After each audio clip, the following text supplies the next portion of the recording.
porque estamos hartos de que todos estos personajes vayan saliendo de rositas, porque estamos hartos de la supervivencia del franquismo.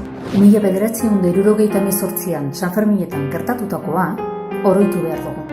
Ez dut frankismoak ongi lotutako demokrazia batean bizi nahi. Horregatik joaren naiz krabelin bat eramatera.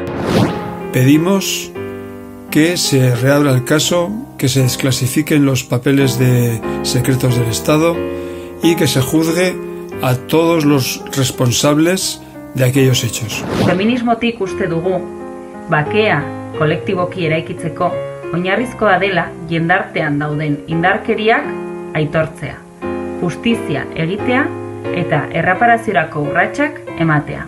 Krabelin gorri bat eramanen dugu hilarrira, hain zuzen ere Germán Rodríguez bezalako borrokalari nekaezinak omendu eta gogoratu behar direlako. No queremos olvidar lo que pasó en el 78 con la muerte de Germán y los sucesos de San Fermín de 78. Memoriak egiten gaitu, eta horregatik kulturak gure historiaren transmisore izan behar du. 78ko San Ferminetako mina gure kantuetan geratuko da betiko.